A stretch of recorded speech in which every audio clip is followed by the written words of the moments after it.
Hello everybody, my name's Ben, and today we're taking a look at the latest reveals from New York Toy Fair. Now, I'm not going to be covering absolutely everything that's been revealed, just some of my favourites.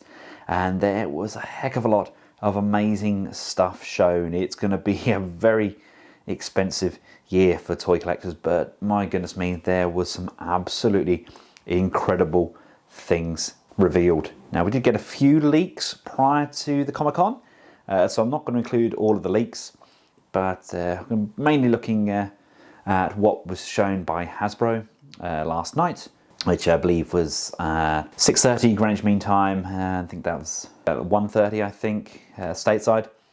But I'm going to be taking a look at mainly the Hasbro stuff. But first of all, I would just like to touch on NECA.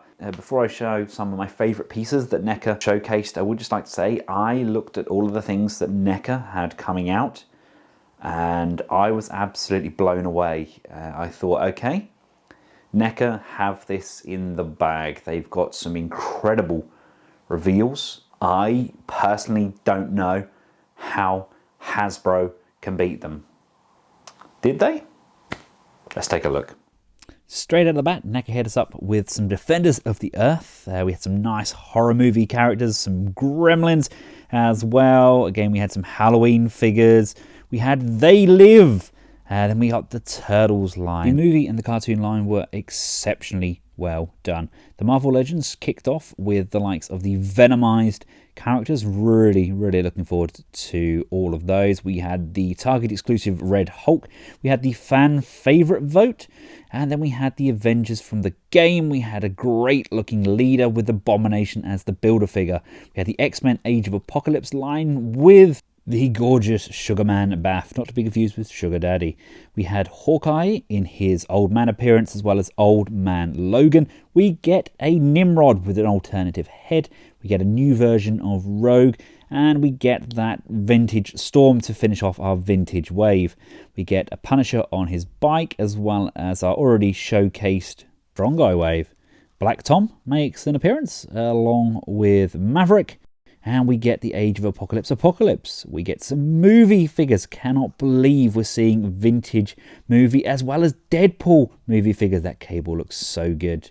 And 2020 brings us 2020 Iron Man. We get the vintage Spider-Man wave with a gorgeous Gwen Stacy with a Mary Jane head. And Pizza Spidey gets a brand new Buck.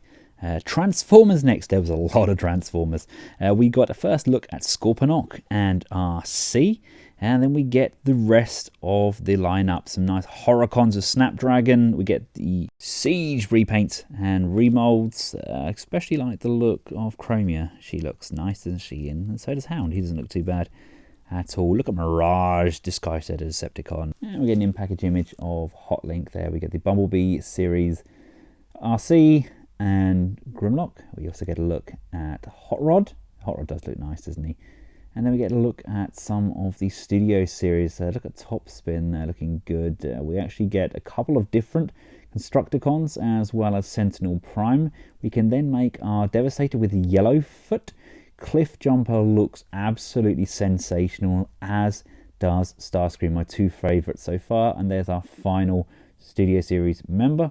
We get some of the deluxe class figures from War for Cybertron. Look at Runamuck. Runabout should be end of the year. Smokescreen finishes off our cars. And the Quintesson Judge looks outstanding. Megatron, meh, not keen. And of course we get Double Dealer looking good. We get Skylynx looking sensational. We get another picture of Snapdragon and Scorponok. I'll cover him later, but he's not what I hoped. The Alicons, on the other hand, are meant to be army built. Ghostbusters were there. We started off with the Junior line looking pretty awesome, with the Ecto one looking pretty funky. They do a cosplay style prop, and then we get the kind of adult aimed deluxe line with the Build-A-Figure Devil Dog. These look absolutely sensational. Really can't wait to get these. The wife's already told me that we will be collecting these, with Dana Barrett finishing off the wave. So there we go, that was a small video on my favourite reveals from yesterday at the Toy Fair. Yes, NECA did do an amazing job. Those turtles looked absolutely insane. I didn't show the picture, but Marty McFly also looks really good. My wife's already told me that she wants to get Marty and Doc if they release them, and then who knows, maybe we'll get a NECA version of the DeLorean as well. But Hasbro absolutely nailed it, in my opinion. Seeing some of the in-hand images of people messing around with Scorponok, rumour is he's only going to be 18 inches. That's about the same as a Mega Supreme. In the Hasbro Pulse live show that they did yesterday, they did say that it was going to scale with Fort Max. Maybe if you were scaling them kind of G1 toy-wise, that would scale. But personally, I would have liked him the same size as Fort Max.